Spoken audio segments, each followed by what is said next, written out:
Hello there, my name is Ismail, and today we're going to be looking at how to make these raindrops kind of slide off glass like that. So yeah, let's get started.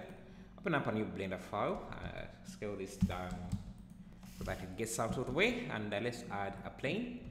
This is going to be our obstacle or windshield. Just rotate it about 30 or I don't know, just rotate it slightly so that the raindrops can slide off like that. Let me also scale it in the x-axis just a bit. I'll duplicate this clear rotation and I'll use it as our emitter or source of rain. I'll also give it a slight rotation like this so that the raindrops can just fall directly to this window and then slide on it. Let me turn on random colors here. Something like that. Let me also curve this shape just a bit, just to make it a little bit more interesting. Maybe also add a loop here, push it out.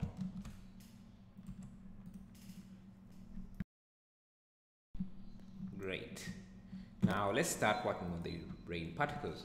So if we go to select the emitter, go to the particle settings, add a new particle system, and play back, you can see we have the rain falling, but it's going through our obstacles. So select the obstacle, go to the physics tab and turn on collision.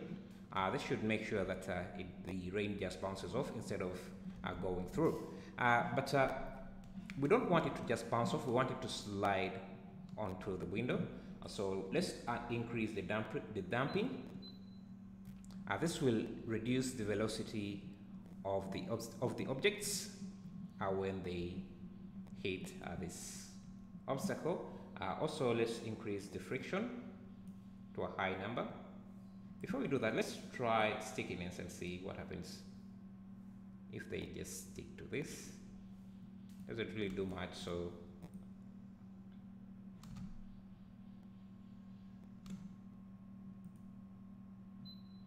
doesn't really do. Actually, it's doing exactly what you expect it to.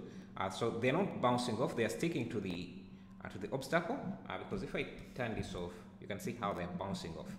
So if you have the sticking high enough, they won't be able to bounce off. So you just need to increase the friction and randomize it if you want them to stick even more. So let's just keep it around there. Let's see. This is what we have. Now, I can see when these particles are emitted, you will notice that some of them disappear. You can see they disappear before they slide off. Let me just add a mesh here to use as, let me use an icosphere to use as the particle instance. So if we select the emitter, go to the particle settings, and under render, turn on select object, and then select this instance.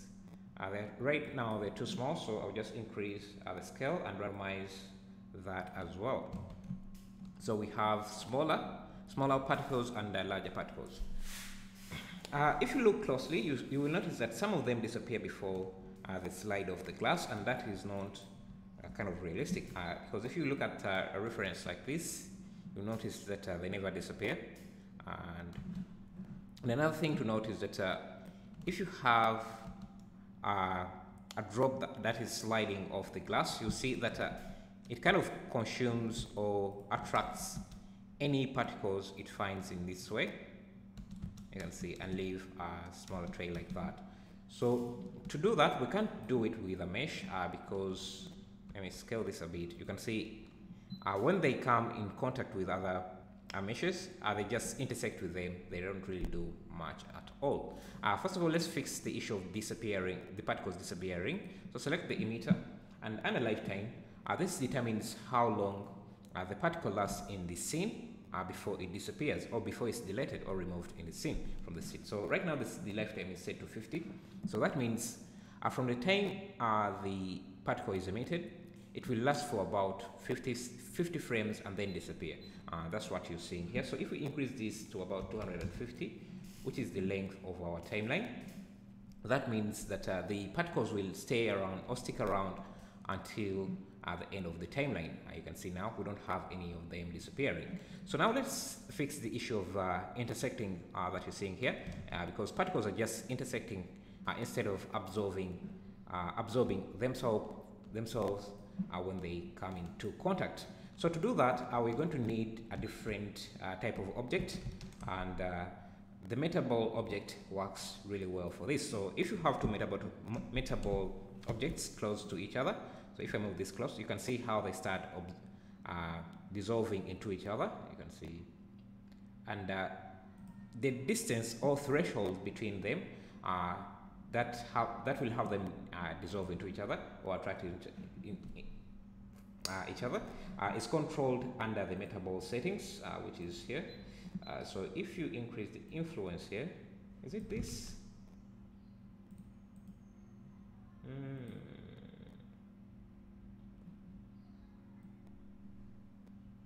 This just increases the size.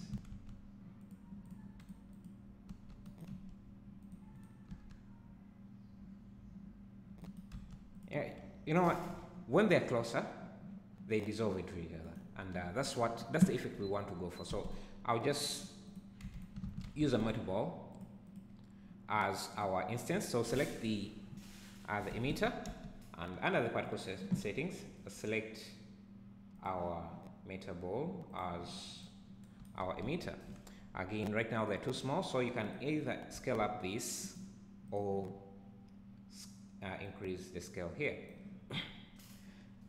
Another thing you'll notice is that the resolution of these metaballs here is a bit too small, so select the metaball and increase the resolution viewport or the render viewport when you're rendering. So actually it's not increasing, just reduce it to have a high resolution. But if you reduce this if you make it too small, your viewport, as you can see, will start slowing down. And just reduce this scale and increase this just a bit, so that my viewport is not too small, not too laggy. So I also want this to emit constantly, because right now you can see at some point the particles stop, the emitter stops emitting. So I'll just go under the particle settings, select the emitter, particle settings, and increase the end at 200 to 250, something like that. And also want these to be emitted right there. Let me also increase the velocity here. Let me check the normal velocity. So if I turn on face orientation, I can know where the normal is facing. So right now the normals are facing in this direction, you can tell from this color, blue. So I want this to be flipped, or let me just use a negative velocity of 10 to push these down here. Let me turn off face orientation, and this is what we have so far.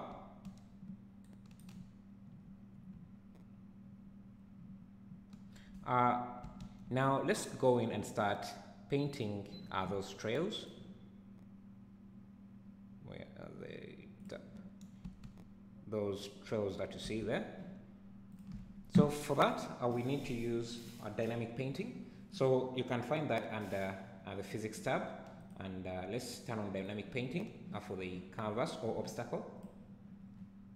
And we're going to be painting the surface type.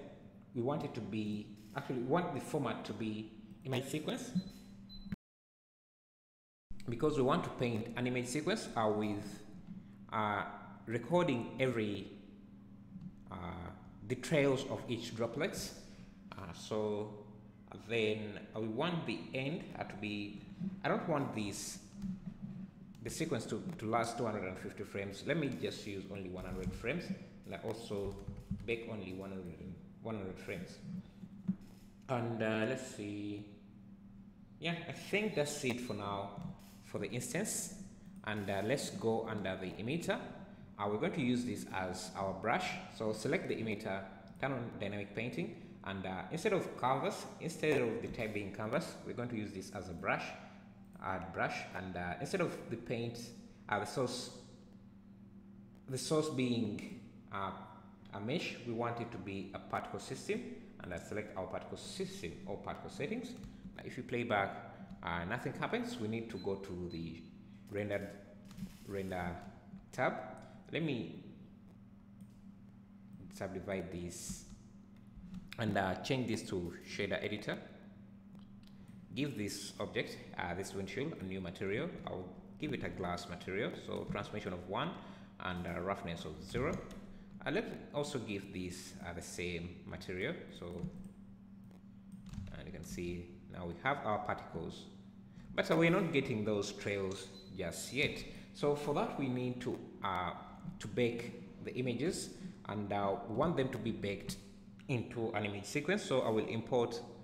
I will add a texture image sequence, and you can see it will ask us the image sequence we want to import. So that image sequence is going to be the one we bake, and our dynamic painting, using our dynamic painting. So let me expand this a bit. So let's see this. Yeah, so if you go under output, you can see the bake image sequence there. So let me choose where to bake this. I'll save this first. I'll call this rain. Let me save it under rain. And also select this as the path output. So if I hit bake, just takes a few seconds, and I did make sure that it's only baking for 100 frames, as you can see here. And now we can add the image sequence. You can see it's already baked here. Just select the first image, and then hit A to select all, then import the image sequence. Now, if you preview this node using Ctrl Shift click, you can see this is what we have. We're not seeing the playback, so you won't see playback unless you turn on auto refresh.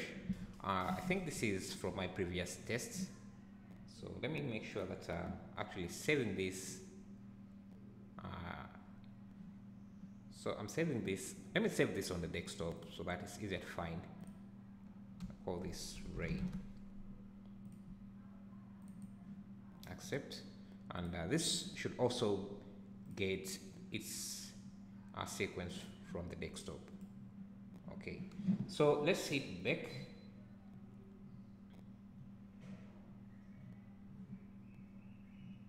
And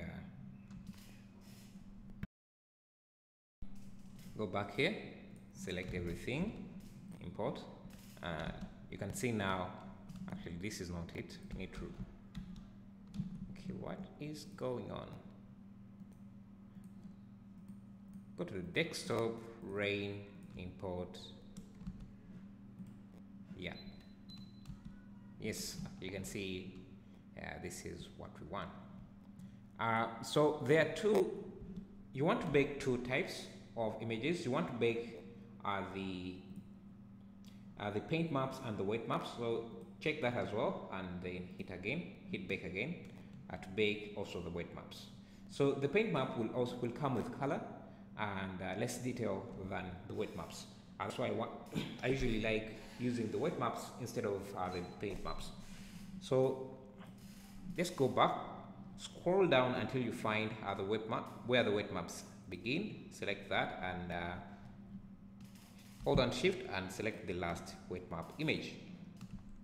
Now, if we again, you won't be able to see the results playing back unless you have auto refresh turned on. If you don't have that on, the results will not play. So make sure you have that turned on, and you can see how the weight maps have more detail than the bump maps.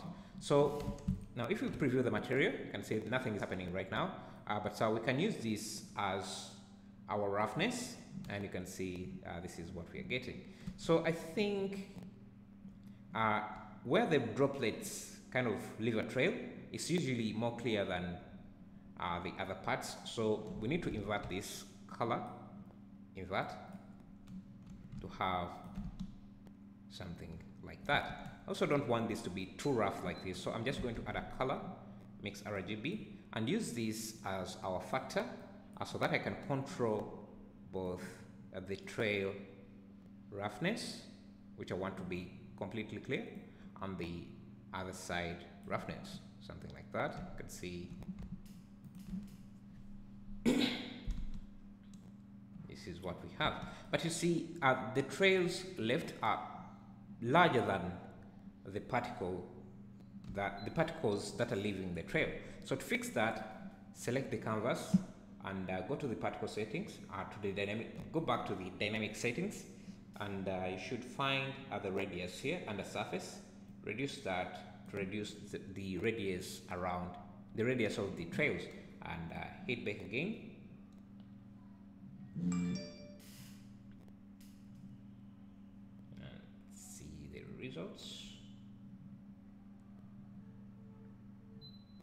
After that is done, make sure you reload your sequence by selecting the node and then Alt R to reload the sequence. So if we play back, you can see the trail is now nearly the same size as the droplets. But if you look closely, you will notice that the resolution, let me just look at the black and white image. You see that the resolution of the trails is not good enough. So the resolution of the trail is determined by the resolution of the image, which is in turn determined by the resolution under the canvas settings. And you can see right now the resolution is 250 by 250. And if you select the node and go hit N to access this tools panel, under properties you can see the resolution of the image. So if we increase this to about 512,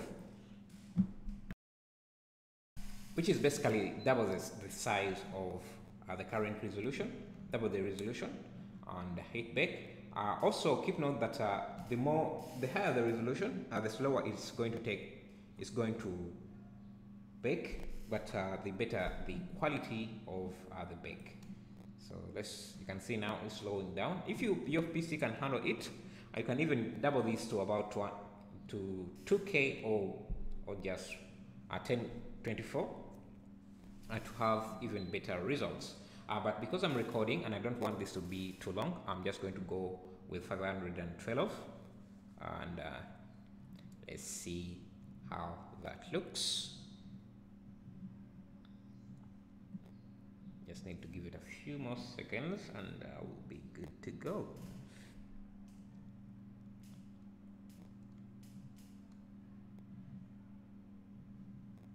Okay, so let's play back. Again, we need to reload this, Alt R. You can see the resolution has improved, but the problem is, again, the resolution here is not enough. Another thing you will notice is that we have a few gaps between some areas. So to remove that, you can increase the substeps here, but that also will increase the bake time. So let me just keep it to 1, maybe 2, maybe 3. Let's see. I won't bake right now. Let's first work on other things. Let's preview this. You can see. Now this is what we are having. I also think if we increase the brush radius just a bit, we may get even better results than what we are having right now. What I also did in this video here, I used this image sequence as a bump map as well. So connect this to the height and this to the normal. Let's see, but just make sure this is not too large.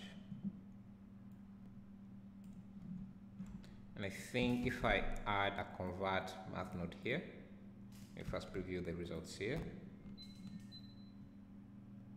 If I use a power node, because I want it to be a bit softer, like that.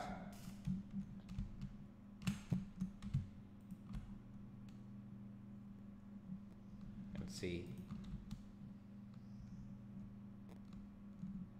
Yeah, you get that, but because of my resolution, I'm not getting better results here. So let's see. You also want to turn on dissolve, because if you look at the reference image, you will notice that this trail dissolves after a few seconds. So turn that on and make sure that the dissolve is not the length of the timeline. So say something like 20 would be enough. And another thing I did is, because right now this is too clean, it doesn't have any droplets. So what I did is I added a noise texture, noise texture, and used a color ramp, which is under convert color ramp. So this is what we have. Increase the scale.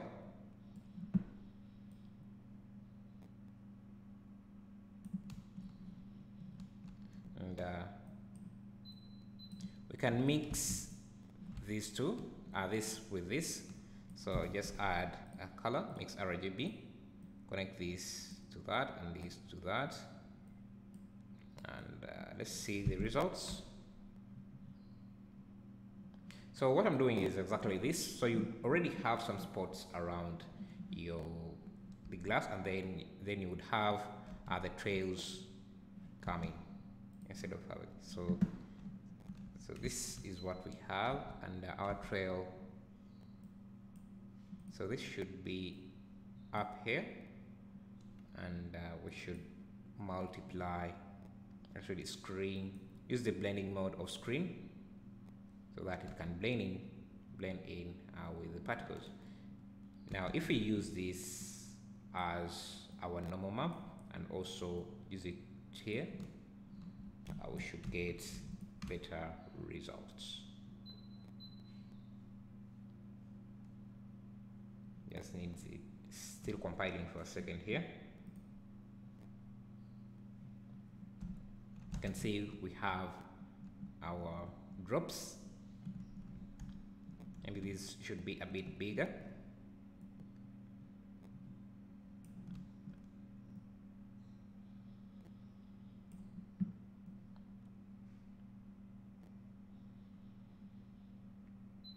You can also just find an image of droplets, a black and white image of droplets, and that would do a better job than the noise texture.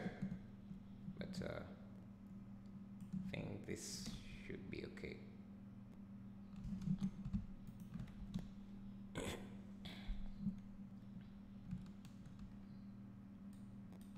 Another thing I don't like here is that these trails are just going directly, falling down directly. So if you add turbulence, turbulence, let me go to the product because that's what I just want to preview only the particles to see how the turbulence is affecting the particles. Let's go to the physics tab. Let's see if a value of 100 will affect that. I think this is too much, so let's try 50. That's still too much. Let's try 10. Yeah, you want them to have a slight kind of non-straight line movement. Let's see if I increase the size. You can see how this is sliding this side. Yeah, this is the effect we want to go for. And maybe let's increase the flow a bit. Just adding some noise. So that is not completely straightforward. Let's try 15. Increase the scale just a bit. Yeah, something like that, I think. And now if we bake, let's first bake the particles and then bake the dynamic painting. So go to the particle settings and under Cache, bake that first, and then we can go under the dynamic painting and bake the images. Let's make sure everything is good. Hit bake. Yeah, also as this is baking, I'll be making a complete course from beginning to end on how to use Blender 2.8 and upload it on my second channel, Blender Money. So if you're interested in learning that, you can go subscribe to this channel. And yeah, let's see how this is going.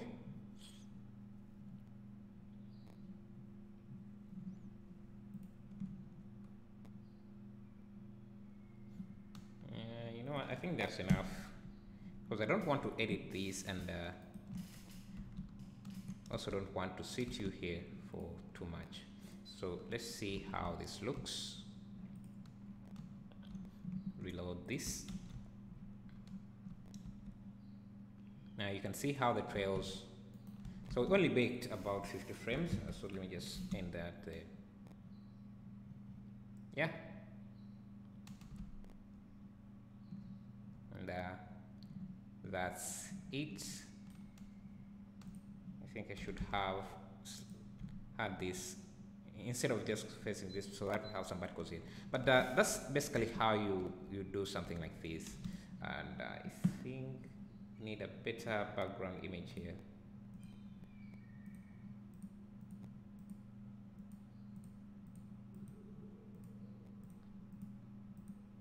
Or you can just turn on in the materials, just turn on screen space refractions, and also in the render settings, turn on, and Blender has hand.